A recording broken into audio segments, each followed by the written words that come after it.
Hola, hola, bienvenidas y bienvenidos todos a Curiosidades Ambientales. Hoy estoy muy feliz porque es el estreno del primer capítulo de Conexiones Climáticas. Y estoy muy feliz porque no voy a estar hablando solita. El día de hoy nos acompaña un excelente investigador y profesor que tuve la fortuna de conocer hace ya unos años, justamente haciendo un podcast de pastos marinos, que fue un ecosistema súper bonito. Pero bueno, ahí fue donde lo conocí. Y él es Benny. Así que bienvenido, Benny. Muchísimas gracias, un saludo a todos tus escuchas, excelente programa y también muy emocionado, muy contento de haber tenido esta invitación y pues espero les guste, ¿no? Todos los datos que vamos a platicar ahorita son súper interesantes. Y bueno, Benny, pues la verdad es que no sé si te doy la palabra para que nos cuentes un poquito de ti, te presentes, hagas tu súper intro de background, de qué has hecho. Ok, bueno, pues yo soy Benny Guerrero, yo trabajo en el Centro para la Biodiversidad Marina y la Conservación, con sede en La Paz, Baja California Sur, pero también soy colaborador de Mares Mexicanos. Es un canal que se dedica a hacer difusión acerca de la importancia de los ecosistemas marinos, pues, generando una conciencia para su conservación y pues la divulgación, ¿no? Lo bonito que nosotros tenemos en México, pues darlo al mundo. Soy carcinólogo, me gustan los cangrejos, estudio cangrejos, pero también estudio los manglares, que es la parte por la cual me invitaron a este programa y del que vamos a platicar mucho acerca de ellos. Es como un todólogo, Benny. No, y está muy bien porque, exacto, o sea, hoy vamos a hablar un poquito de estos ecosistemas que están en las zonas costeras y son más o menos en las zonas tropicales, subtropicales, y además pues son los ecosistemas, uno de los ecosistemas más bonitos que me ha tocado ver y que tuve la fortuna de ver también en La Paz. Y pues sí, son los manglares. Entonces, ahora sí, Benny, platícanos un poquito más de ellos. Claro, pues mira, vayamos desde el principio, ¿no? ¿Qué son los manglares? Básicamente los manglares son árboles que se han adaptado, han evolucionado a través de una historia de vida evolutiva para poder ocupar estas zonas de línea de costa. Esto es muy interesante porque a través de la selección natural se han desarrollado algunas estructuras que le han permitido a estos árboles asentarse ahí. Como todos sabemos, pues en la línea de costa pues, son lugares que son muy salobres, hay mucha sal, son hipersalinos y tenemos pues también pocas concentraciones de oxígeno. Entonces ellos se han adaptado, mejor dicho, para presentar estructuras como las raíces que pueden pues respirar el aire de la atmósfera, en algunos casos con algunas especies, para poder pues seguir respirando y hacer todos sus procesos fisiológicos.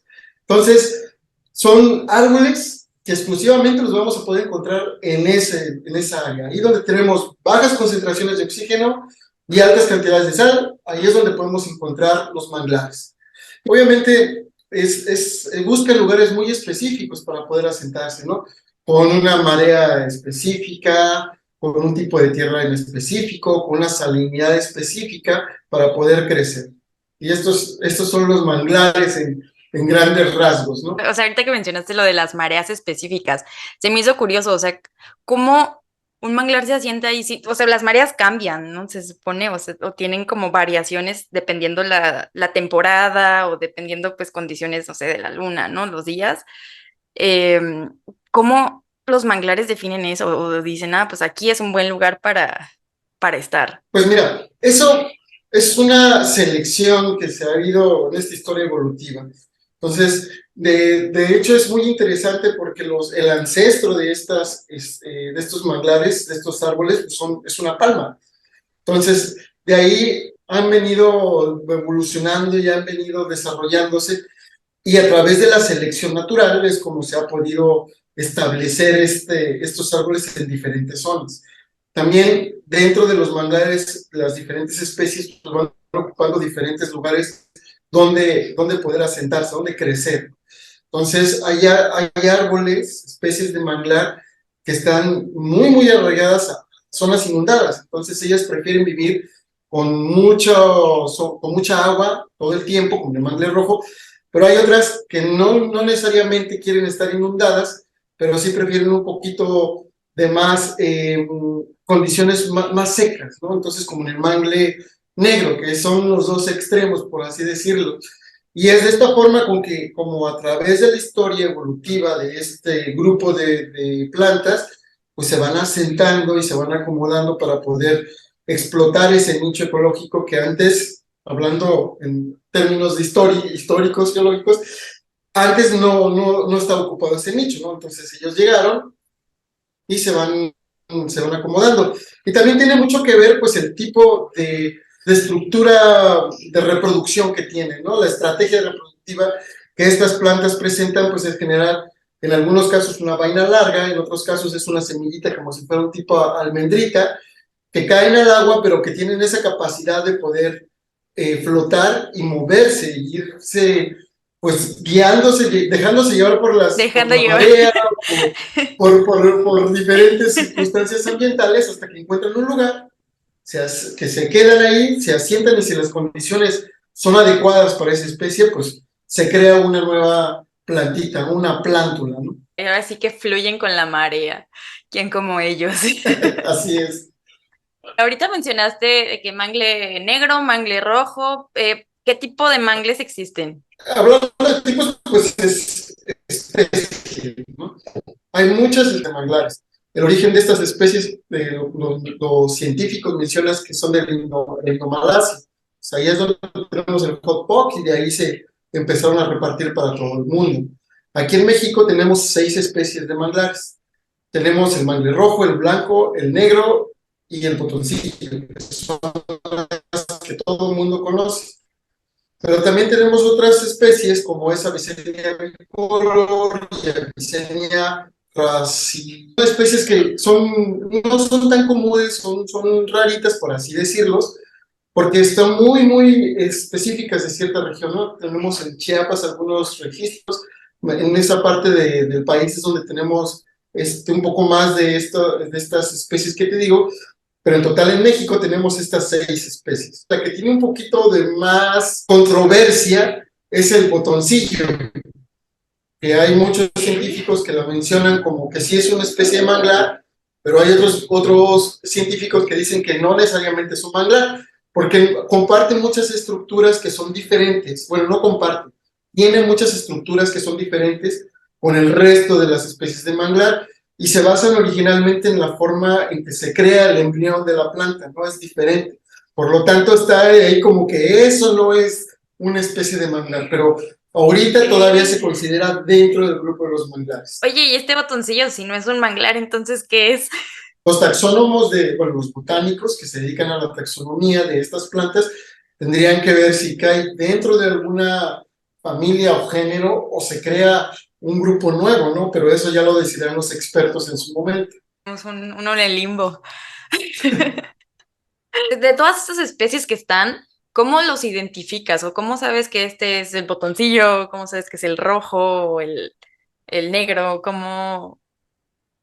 Sí, o sea, ¿cómo dices? Ay, voy caminando y me encontré una cobertura vegetal en la playa y de repente digo, ah, este es un manglar. ¿Sí es? ¿No es? ¿Cuál es? Cada especie de manglar tiene sus características, ¿no? Como especie. Normalmente cuando vas caminando, lo primero que te fijas es en el tipo de tronco, el tipo de hoja, el tipo de raíces, y con esas estructuras te vas adentrando un poquito más, hasta que llegas a la especie como tal.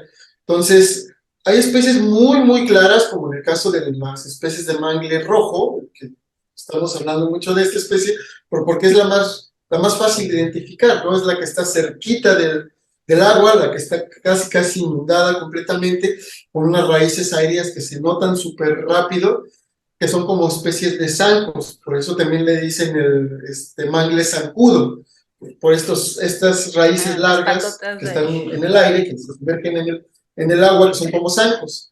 Entonces, cada árbol tiene sus propias estructuras, algunas son muy fáciles de identificar, otras no tan fáciles, como en el caso del mangle blanco, que sus hojitas son muy particulares, que tienes que acercarte a ver bien cortes largos o cortes cuadraditos. ¿Cómo es como tú te vas haciendo experto ambientalista o en este caso para la identificación de los manglares, o también experto científico, ¿no? Que ya lo ves y dices, ah, está el árbol, está la especie. Cada uno tiene sus peculiaridades y sus dificultades para encontrarlo, pero o sea, sí tienes que ser súper observador para poder decir, ah, este es X manglar, ¿no? Sí, pero eso es en todas las especies, ¿no? En crustáceos, en lo que sea, para poder identificar o separar diferentes especies, pues tienes que ser muy observador en las características del animalito que estás viendo, o planta en este caso. Sí.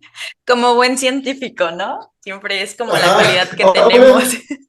citando a todos los biólogos del mundo, depende de la especie.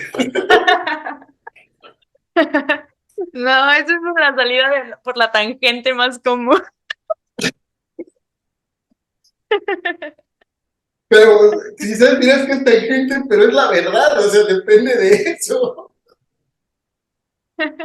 Respuestas claras para preguntas complejas. Y por ejemplo, o sea, sabemos cuál es la cobertura vegetal, cuál es la cobertura que tienen los manglares aquí en México.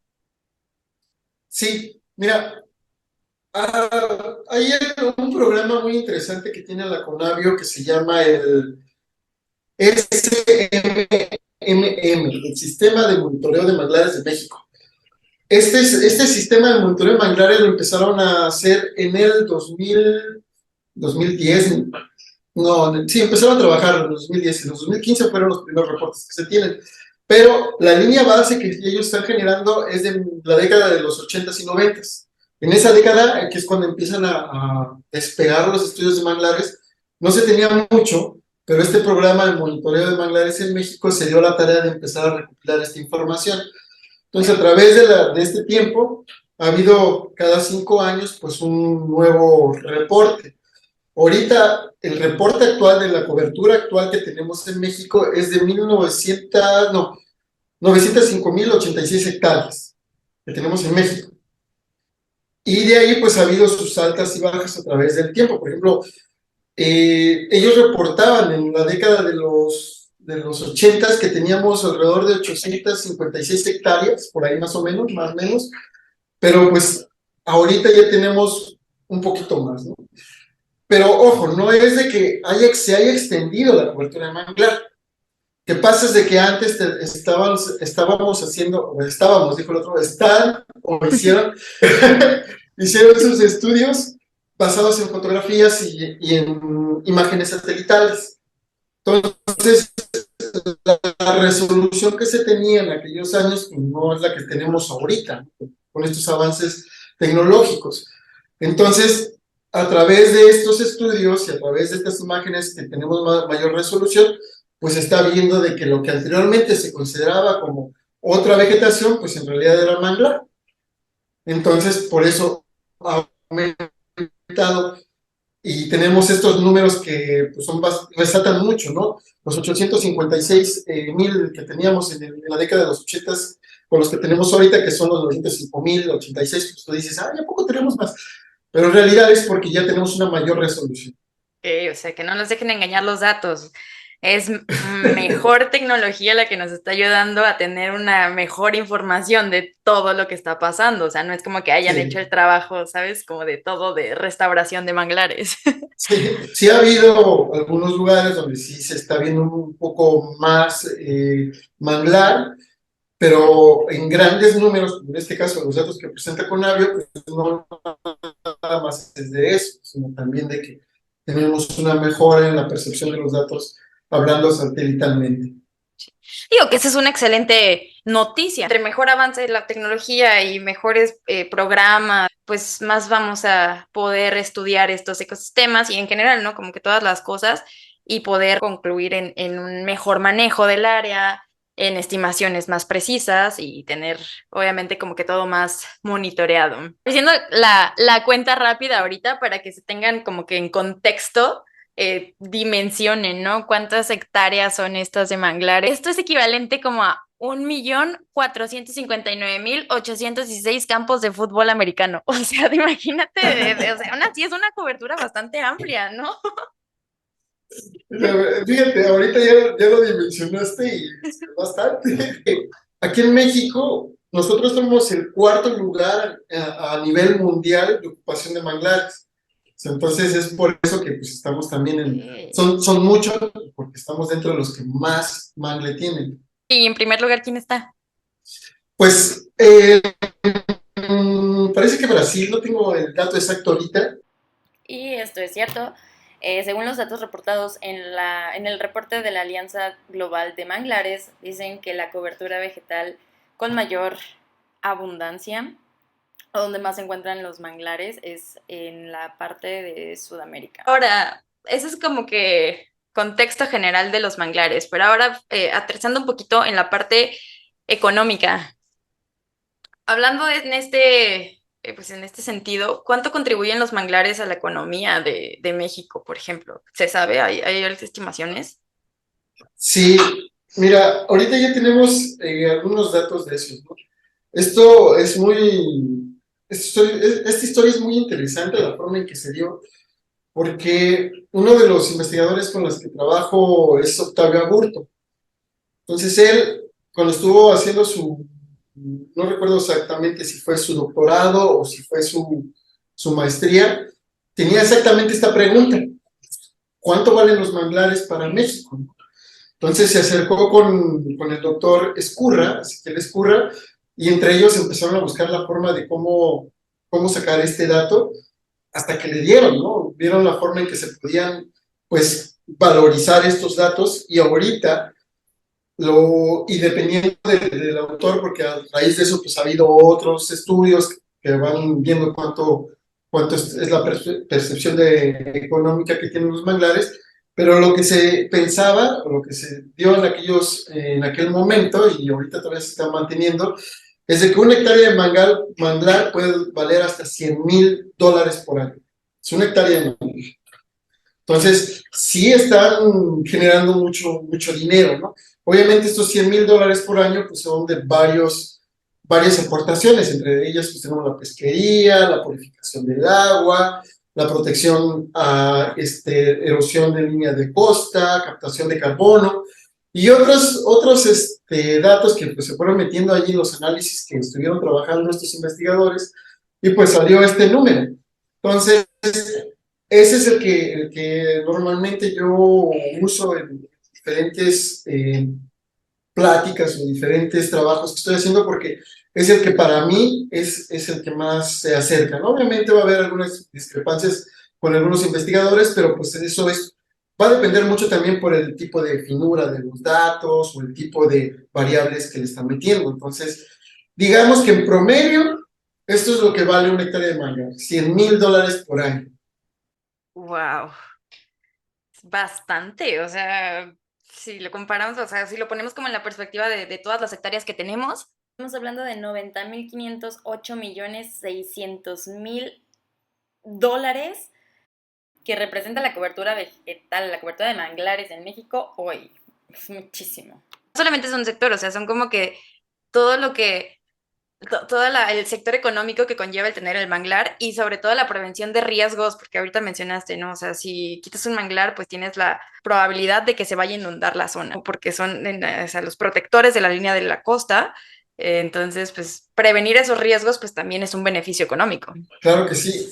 Y esto es muy importante que lo menciones, porque aún así hay muchas personas que no lo ven de esta forma, o muchas empresas, y empiezan pues a generar delitos con los manglares, ¿no? Empiezan a talarlo, uso de suelo, o deliberadamente manipulan los canales para que después con el tiempo se vayan secando, y de alguna forma ellos pues puedan usar después estas áreas en otro tipo de uso de suelo, pero pues es importante mencionar que pues, a nivel socialmente estamos percibiendo mucho dinero, entonces habría que ver cómo poder seguir haciendo difusión de esta cantidad, hacerle ver a las personas pues, lo mucho que estamos percibiendo para pues, proteger a nuestros manglares. Claro, o sea, darles el panorama de que en realidad conservarlos te va a traer más beneficios ambientales y económicos, que si los quitas y te trae unos cuantos beneficios a un solo sector aparte, porque pues las construcciones, o sea, las constructoras son las que los van a quitar y se van a llevar todo a ellos y a la gente o a los demás que dependen de estos Exacto. ecosistemas, pues les va a valer. Y aparte también está, pues en este ejemplo que estás poniendo, pues también sería pues un capital de riesgo, porque como lo mencionaste al principio, pues los manglares están deteniendo las mareas. Si ya no tienen los manglares, pues en algún punto el agua se va a meter y se va a llevar todo lo que se puede. Y esto es cada vez peor porque a medida que van aumentando los fenómenos meteorológicos y eventos extremos, pues los daños van a ser todavía más impactantes y si tú no tienes tu barrera de protección, pues las repercusiones van a ser peor. Y a medida que los quitas, pues también la captura de carbono se pierde. Y entonces es aquí justo donde vemos la importancia de qué hubiera pasado si se hubieran conservado justo en el lugar en donde están. Es algo que los demás tienen que comprenderlo y entenderlo para evitar que existe ese mercado de, sí, voy a quitar los manglares para poner mis condominios y los vendo.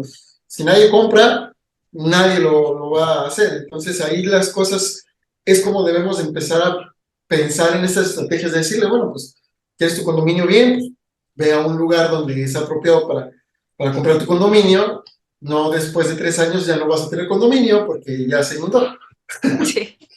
O te va a salir más caro porque vas a tener que darle un mantenimiento diferente, porque igual, o sea, ya se te Exacto, inundó, ya se te llenó de humedad, o ya se te hizo cualquier cosa, porque ya no tienes esa barrera que te ayude a proteger ese espacio. así es. Pero además de estos beneficios ambientales, ¿hay algún otro que nos puedas compartir? Pues mira, tiene muchos beneficios ambientales, hay muchos. Tenemos lo que más suena ahorita, pues es la captación de carbono. Los manglares tienen pues son tienen una capacidad muy grande para poder absorber el dióxido de carbono de la atmósfera y después convertirlo en carbono y meterlo en carbono orgánico y así andar haciendo sus sumideros de carbono. Y este es uno de los pues, servicios ambientales más importantes que nosotros tenemos ahorita por el calentamiento global que estamos empezando a percibir. Pero hay muchos más, como te mencioné dos, ¿no? La línea de costa, que es uno, las pesquerías, que es otro que es muy importante para algunos poblados cercanos a la línea de costa, como el caso de Bahía Magdalena, aquí en el Golfo de California, o como el caso del Marismas Nacionales, aquí en Sonora y Nayarit. Entonces, hay muchos otros servicios, ¿no? También otro muy importante, pues son la biodiversidad. Ellos, al ser un ecosistema muy complejo, pues está guardando mucho, su riqueza de biodiversidad que tiene, pues es muy grande. Tenemos ahí casi todo, podemos encontrar casi todos el ecosistemático, ¿no? Mamíferos, herbívoros, peces, crustáceos, todo lo que te imagines, en algún punto de la historia puede pasar por ahí, ¿no? Fíjate, hace poco, yo no sabía, pero hace poco me enteré de que también los manglares son ocupados por ciertas etapas del día de actividad de los manglares, digo, de los changuitos aulladores. Yo no sabía eso. Entonces, hay unas poblaciones que viven cerca de las zonas de manglar, no viven en el manglar, claro, viven cerca de las zonas de manglar, pero que ellos en su paso del día a día pasan por la zona de manglar y ocupan pues de descanso o ese tipo de actividades de los changuitos. Y pues es muy interesante, entonces encontramos a todo el ecosistemático lo vamos a encontrar ahí casi casi. No, y además es bien importante esto que acabas de mencionar porque nos damos cuenta que además de todo, uno de los servicios es que sirven como guarderías para todos los animales que viven ahí.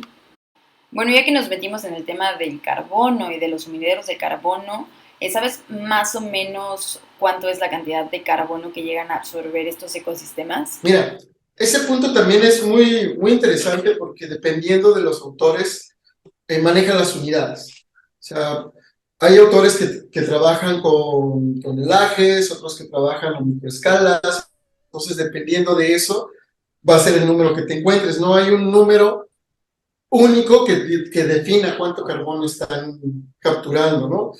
Pero sí se sabe que ahorita los manglares tienen la capacidad de absorber 5 veces más, de secuestrar 5 veces más carbono que otros ecosistemas. O sea, si tienes pastos, si tienes selvas húmedas, selvas de coníferas, los manglares están absorbiendo 5 veces más. O sea, eso es muy interesante, pero también depende de la productividad del manglar, porque todos los manglares van a captar esas cantidades, van dependiendo también de eso, ¿no? Hay un trabajo muy interesante del carbono que nos estaba mencionando, que son 1.2, sí, 1.2 megagramos de carbono por hectárea, lo que tenemos.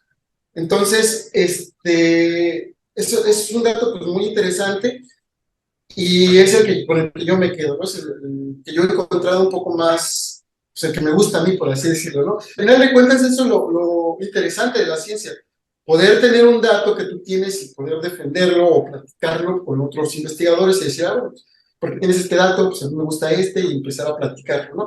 Pero básicamente es eso, dependiendo de las unidades y de la forma en que se está trabajando, pues es el dato que vas a tener tú. Y este es el famoso carbono azul que probablemente hayan escuchado y que se define como el carbono capturado por los océanos o por los ecosistemas en las zonas costeras, como pues son los manglares o los pastos marinos. Pero esto que mencionaste, que es 5 veces más que cualquier otro ecosistema, me pareció súper interesante porque yo creía en mi ilusión o sea, que los pastos marinos tenían la capacidad todavía de absorber más que los manglares. Entonces ahorita quedé como, mind blow, mis pastos, ¿dónde quedaron? No, porque sí soy bien pues, pasto lover.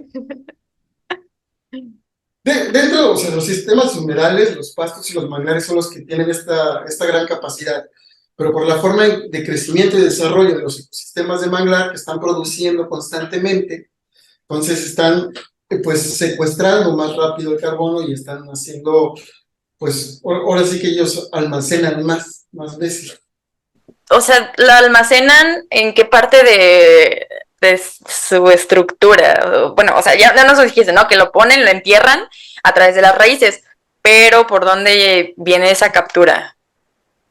Mira, son 2 cosas. Veamos a los manglares como si fuera un edificio de 3 pisos. Okay. Sí, para entenderlo, ¿no? La parte alta va a ser la parte aérea, nuestras ramas, nuestras hojas. Ellos tienen la capacidad de absorber el dióxido de carbono y empezar a convertirlo a través de la fotosíntesis. Esa va a ser nuestra parte alta. Después vamos a tener nuestra parte media. Esta parte pues, va a ser el nivel del suelo. A nivel de suelo también vamos a tener pues, raíces y vamos a tener algunos tronquitos gruesos, que esa es la parte de carbono que están ellos guardando. Pero lo que realmente interesa es la planta baja, que es donde está todo el resto de la materia orgánica que está secuestrada ahí. ¿Cómo es que funciona esto? Los manglares, como van desarrollándose, van creciendo, van cambiando hojas, van cambiando ramas, entonces esta rama que tiene carbono en forma de madera, vamos a llamarlo así, se cae, llega al agua, se sumerge en el agua y llega el sedimento. En el agua ya no pueden tener contacto directo con la atmósfera, entonces la oxidación, la descomposición es muy, muy lenta. Pero cae esa hojita, esa ramita y encima le cae otra, Entonces las ramas y las hojitas van bajando, se van compactando, y es la forma en que se va guardando toda esta cantidad de carbono dentro de estos ecosistemas de manglar. Entonces, el mayor secuestro de carbono se encuentra en la parte baja de las raíces. Ahí es donde se está todo el carbono acomodando junto con las raíces, con las hojas y con mucha materia orgánica que se va quedando ahí y que no se descompone porque los manglares, al vivir en un ecosistema anóxico, o sea, con muy poco oxígeno, no hay una oxidación, una descomposición rápida. Y así es como funciona, y así es como se guarda todo este carbono. Muy, muy interesante. Wow. O sea, a mayor profundidad, mayor concentración de carbono. Bueno, eso es un árbol, porque no necesariamente es de que mayor profundidad vamos a tener mayor concentración de carbono. O sea, puede que sí y puede que no. O sea, aquí lo interesante es de que el carbono se sigue manteniendo. Y si hacemos, tomando este ejemplo que me estás diciendo, tomamos núcleos, así son estos tubos largos que enterramos en los pisos de los manglares, pues vamos a poder ver cómo es de que se estaba almacenando, cómo se estaba produciendo este carbono. Va a haber años, y esto es algo natural, va a haber años que van a ser muy productivos, y va a haber años que no son tan productivos. Pero sí vamos a ver este gradiente, ¿no? Aparte de eso, pues este tipo de muestras nos van a decir qué tan viejo es ese asentamiento de manglar. Hay manglares que pues, llevan miles de años asentados, miles.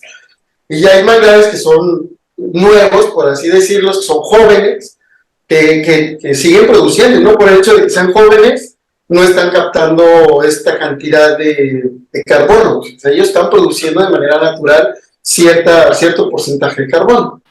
Y con esto podemos ver lo importante que son estos ecosistemas y cómo también pueden funcionar como una estrategia de adaptación al cambio climático, ¿no? Y aprovechando todas estas soluciones basadas en la naturaleza, que incluso pueden llegar a ser mejores que las propias tecnologías de remoción de carbono que existen actualmente y que muchas empresas, sobre todo empresas de la industria de combustibles fósiles, quieren implementar. Y dicen algo como, emitimos carbono, pero lo compensamos con tecnologías. Y aplica para cualquier industria, ¿no? Mejor no emitan carbono y conservemos estos ecosistemas que naturalmente van a hacer ese trabajo. Sí, y lo van a hacer de manera más eficiente y sin generar costos. Exacto. Justo eso estaba leyendo en el último reporte del IPCC. O sea, que es muchísimo más barato empezar a conservar estos ecosistemas que implementar nuevas tecnologías para captura y remoción de carbono. Entonces, vale más invertir en acción y conservación. Aparte de esto, o sea, ¿qué otras amenazas se están presentando en estos ecosistemas? Como todo lo natural, tiene muchas amenazas.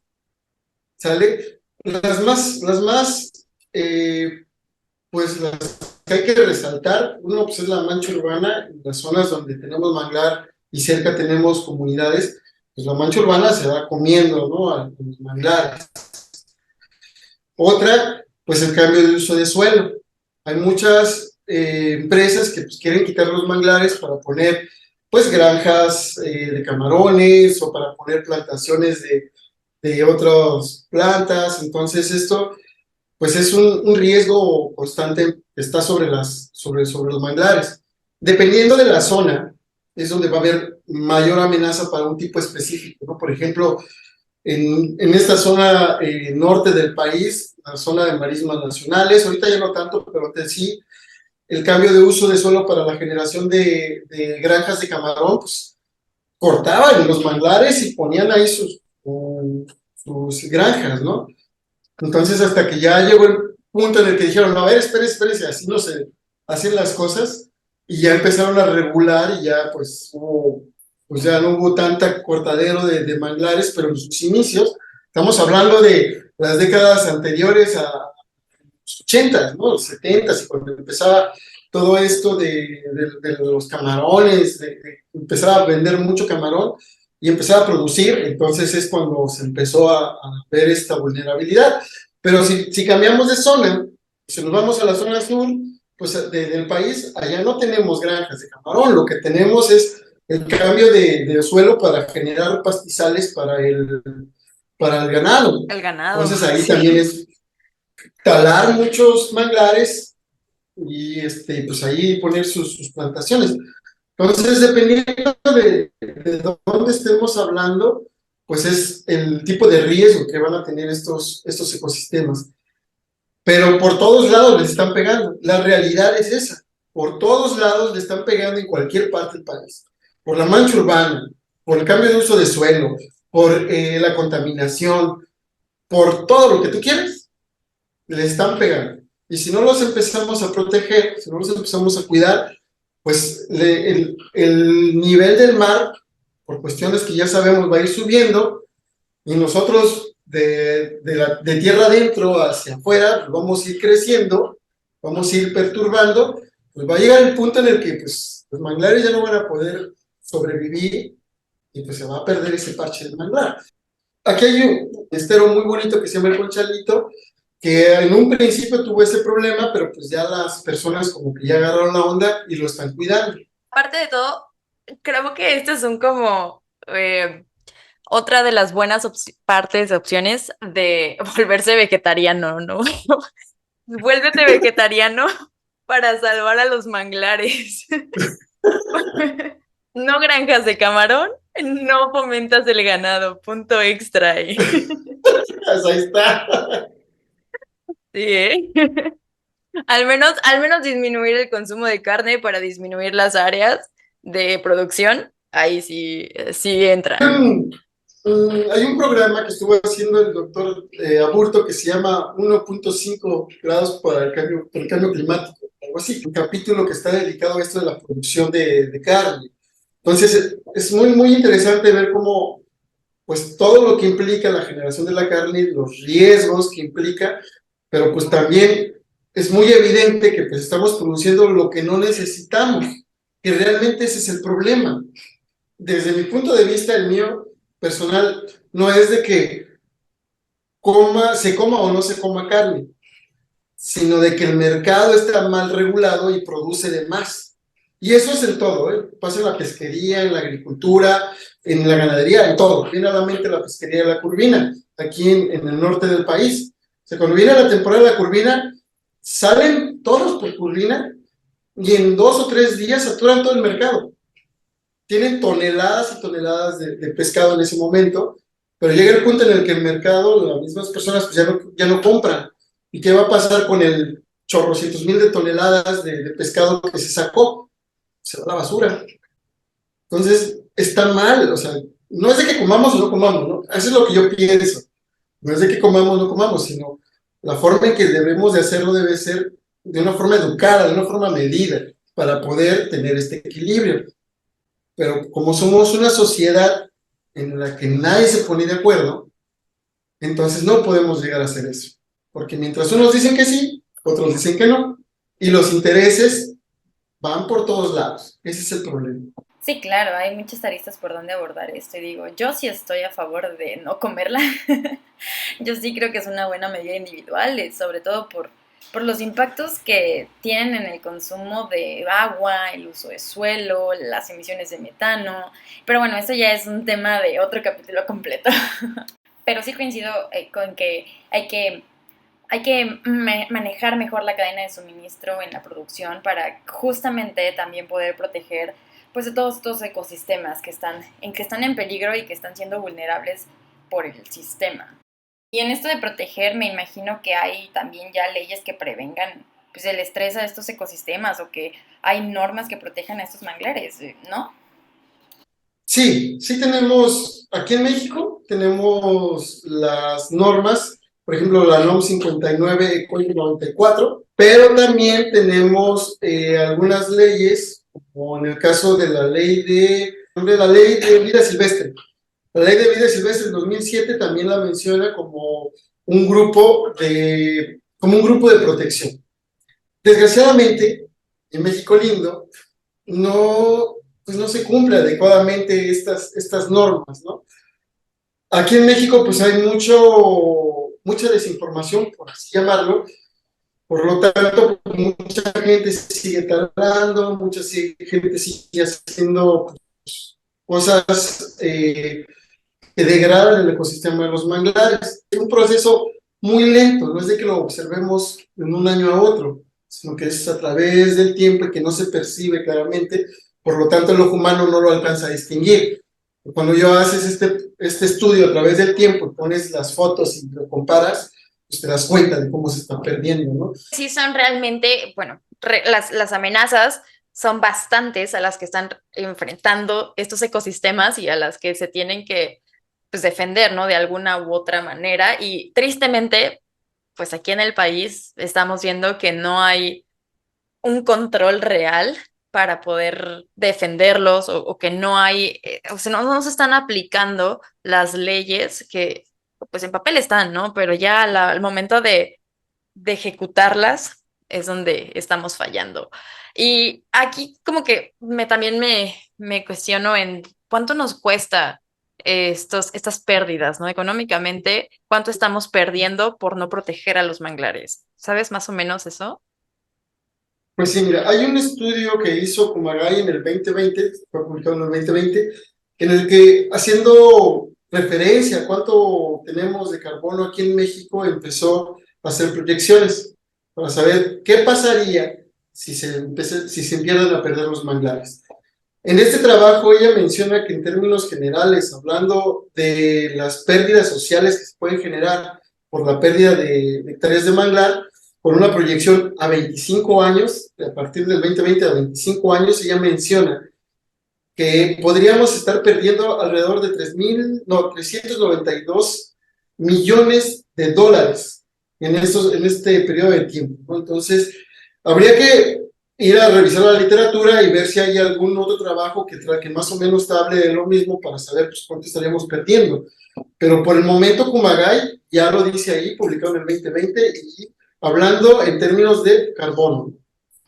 No manches, o sea, esto es muchísimo. Si lo ponemos en un ejemplo de la pérdida que hubo con el manglar por la construcción de la refinería de Dos Bocas, estamos contemplando que fueron pérdidas de 300 hectáreas. Entonces, o sea, son 117.600 millones de dólares que se están perdiendo por la construcción de una fuente contaminante. Y aparte de esto, ahorita también recordando un poquito más de este trabajo, pues ella menciona en el mismo trabajo que de los 175 municipios con presencia de manglar que tenemos en México, si nosotros llegáramos a conservar, como está ahorita, 25 de esos municipios, así que no haya más perturbaciones, podríamos llegar a pues prevenir por lo menos mínimo el 50% de estas pérdidas. Sí.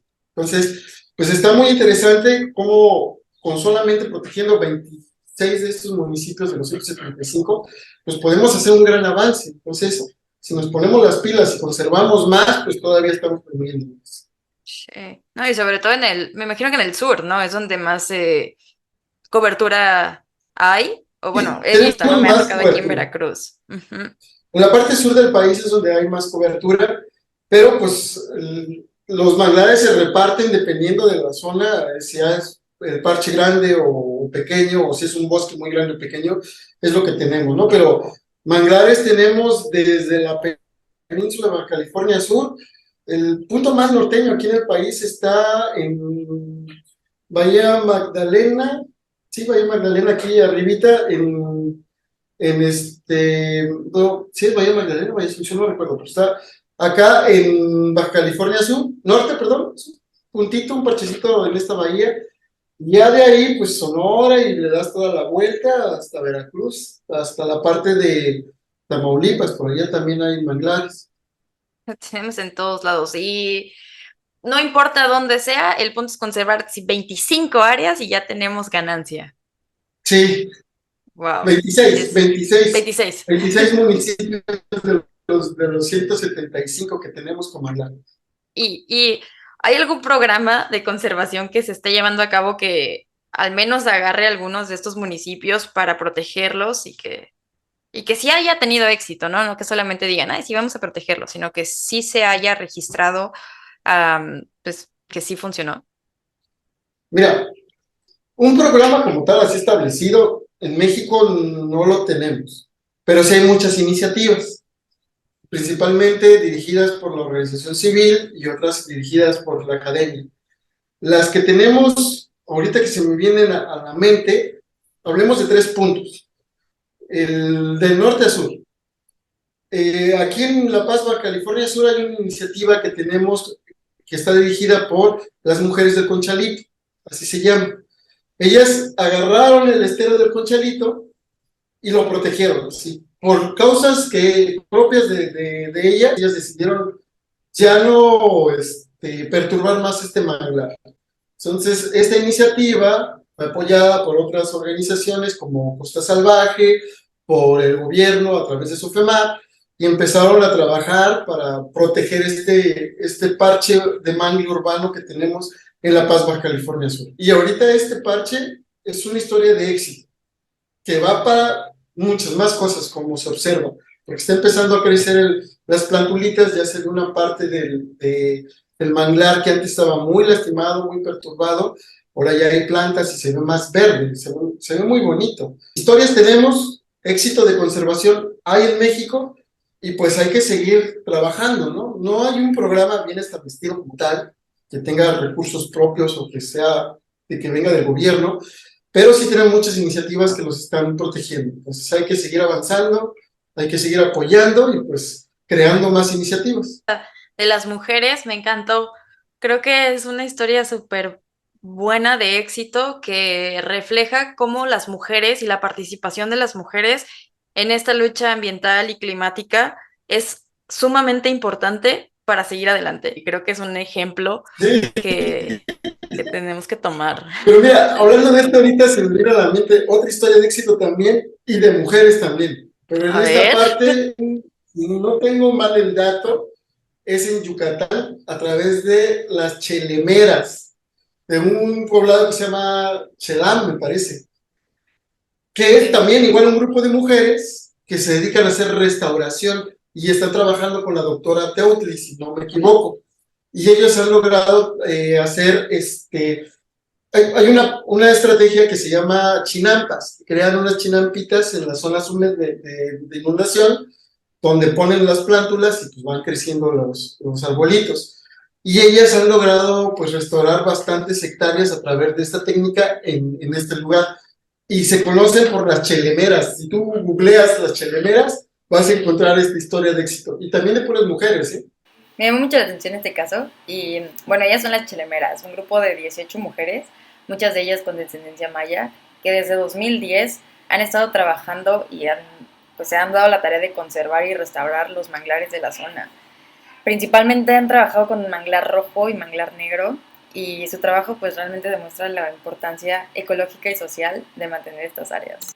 Y bueno, después de conocer estas historias de éxito que han funcionado bastante bien y de ver la triste realidad de que este gobierno no está destinando presupuesto ni programas para conservar a estos ecosistemas.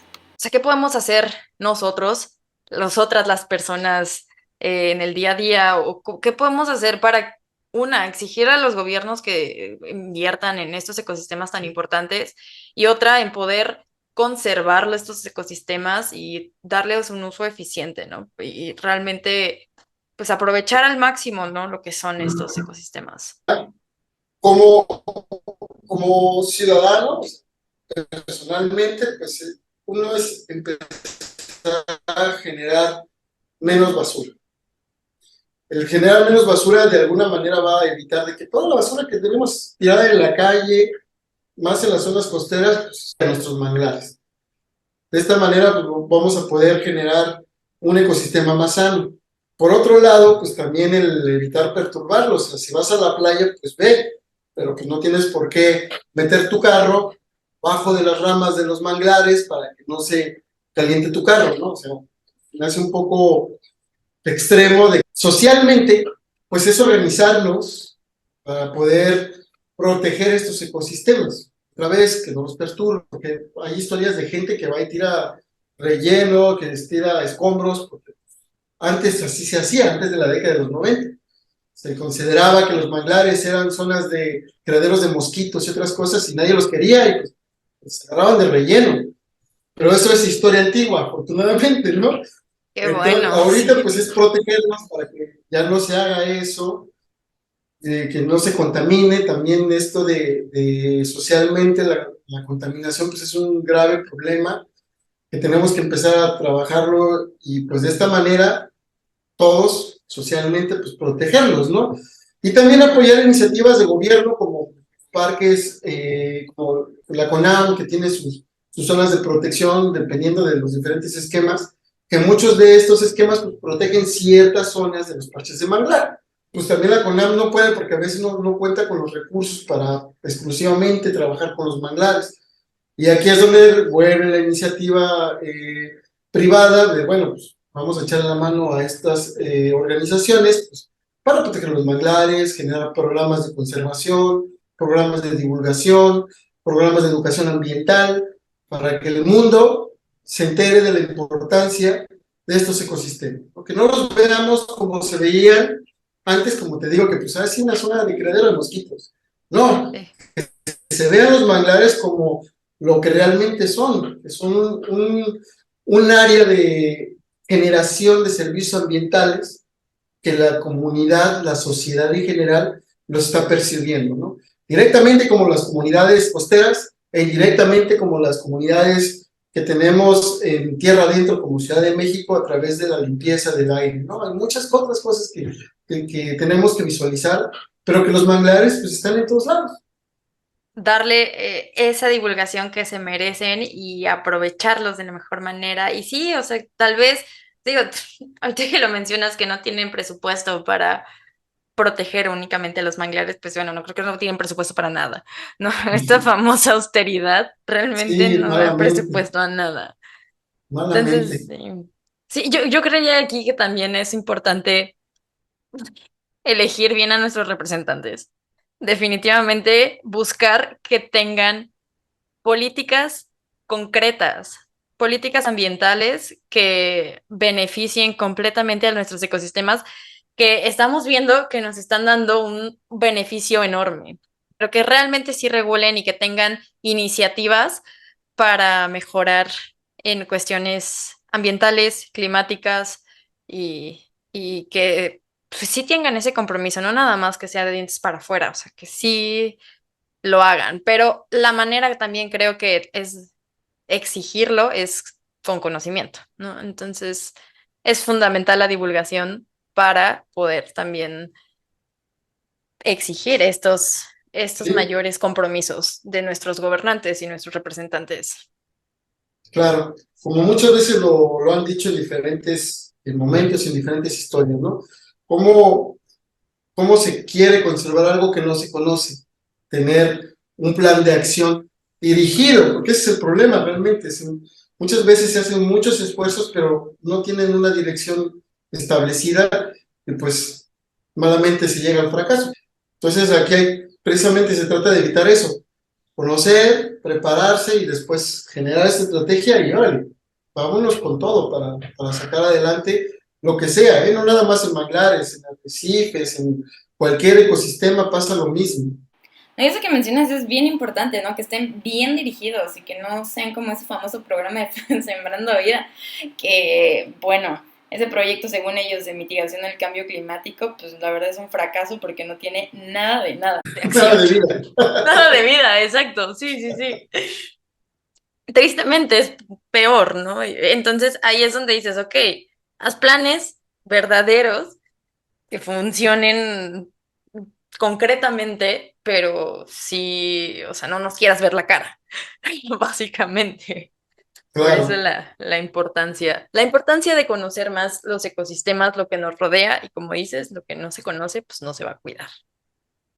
Bueno, Eni, pues creo que esta ha sido una plática muy, muy interesante. A mí me encantó conocer más datos de los manglares, de lo que podemos hacer y de cuánto contribuyen económicamente y ambientalmente. Esos datos realmente me parecieron muy importantes y que todos deberíamos de conocer para entender un poquito más de ellos. Te agradezco muchísimo que hayas tenido la oportunidad y que nos hayas dado el espacio para platicar un poquito más sobre estos bellísimos y famosos ecosistemas. no, pues al contrario, muchas gracias a ti por invitarme, para mí fue un placer pues tener esta plática y también pasarle estos datos a tus escuchas y pues entre todos, ¿no? Hacer una sola voz para cuidar. Al final de cuentas, pues dependemos de, si no lo cuidamos, no lo protegemos, pues estamos destinados al fracaso también. Entre más manos, entre más conocimiento y entre más coordinación, nos salvamos todos. Claro. Bueno, Muchas gracias a todas y a todos los que nos escucharon el día de hoy acá en Curiosidades Ambientales. Espero que les haya parecido igual de interesante que a mí este capítulo. Y bueno, si quieren saber más del tema, los invito a seguirnos y a seguir a Beni en sus redes sociales. A través de Mares Mexicanos, Tu Manglar, esa es una de las donde presentamos muchos datos importantes.